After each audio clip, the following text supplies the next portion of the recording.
Acorda, vascaíno, terça-feira, véspera de jogo. Eu já vou começar aqui levantando uma bola para que vocês opinem e interajam aí nos comentários. Uma classificação com futebol bem jogado diante da equipe do Boa Vista amanhã pela Copa do Brasil dá um pouco mais de tranquilidade? Faz com que você, torcedor, tenha um pouco mais de confiança no trabalho do Cabo? Ou não, vencer o Boa Vista jogando bem é mais do que obrigação, na verdade, se classificar, né? Porque o Vasco tem a vantagem do empate. Eu vou deixar vocês comentando aí, enquanto isso vai o meu conselho para quem não baixou o 365 Scores.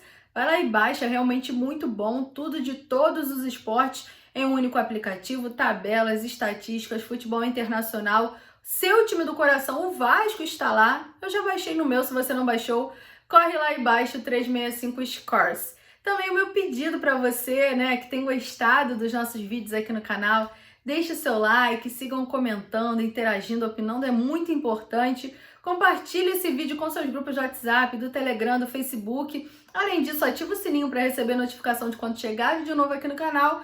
E se você não é inscrito, aqui ó, no cantinho inferior da tela, você vai lá e se inscreve aqui no AV+. A equipe profissional do Vasco vai se preparando para essa partida. Jogo contra o Boa Vista, amanhã, jogo de volta da terceira fase da Copa do Brasil. O Vasco venceu o primeiro jogo por 1-0, por isso tem a vantagem do empate. Partida 4h30 da tarde. É bom ressaltar, né, porque não é tão comum assim o jogo na quarta-feira nesse horário. Então, se você tem que trabalhar na rua, já tenta ali se programar para chegar um pouquinho mais cedo e conseguir assistir o jogo. Se você está no home office, já programa ali a TV também para não perder o horário. O horário é típico. E, enquanto isso, a diretoria Cruz Maltina vai se movimentando nos bastidores para encontrar um substituto para o Carlos Brasil, que deixou a gerência de base do Vasco. Ele, na próxima semana, vai assumir a base do Corinthians. Então, a diretoria do Vasco, junto com Alexandre Pássaro, o diretor executivo, vai buscando um profissional que possa substituir e assumir esse cargo. Alguns nomes começam a ser cotados, dentre eles Agnello Gonçalves, que é gerente da base do Fortaleza. Ele disse que ainda não houve o contato, não foi procurado pelo Vasco, agradeceu ali a lembrança pelo trabalho dele.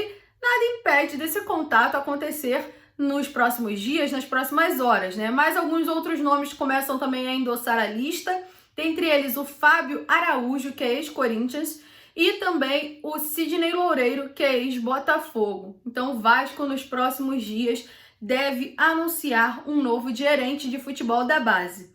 Mas, Jéssica, por que você está falando de base? Você começou falando de profissional, o time profissional está precisando de um pouco mais de atenção. É muito importante a gente falar de base, sim, principalmente levando em consideração o trabalho do Carlos Brasil nos últimos anos, né? No sentido de transição de jogadores, da utilização de jogadores da base pelo time profissional. Então procura-se aí um profissional com essa característica. A gente tem que valorizar a base do Vasco, que na última temporada foi muito campeã. Inclusive teve jogo ontem da equipe sub-17, vitória sobre o Internacional por 2-1, com futebol muito bem jogado. Jogadores se encontrando dentro de campo, sem aquele espaçamento que a gente tem visto no time profissional. Então deve-se sim valorizar a base do Vasco. O Vasco tem essa característica, né, de revelar jogadores e essa questão da procura de um novo profissional para assumir essa gerência.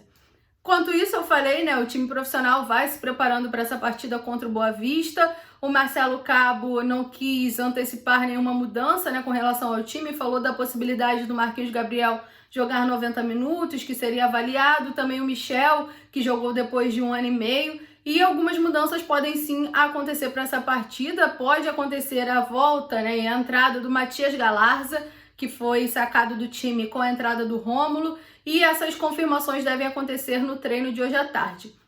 Uma bola foi levantada por a gente aqui no canal e vai ser comentada daqui a pouco no podcast que vai ao ar aqui no YouTube e também nas plataformas digitais de áudio, sobre a situação do Marcelo Cabo. Se seria muito cedo para contestar o trabalho do Marcelo Cabo, ou não, né? Ou se os resultados falam por si, e aí já seria aí uma possibilidade do cargo estar um pouco mais abalado e dele estar sentindo isso. Eu não vou opinar aqui, vou deixar o convite para vocês assistirem e ouvirem o podcast daqui a pouco na parte da tarde e também para vocês estarem comigo no Acorda de amanhã. Tá combinado? Um beijo, tchau, tchau!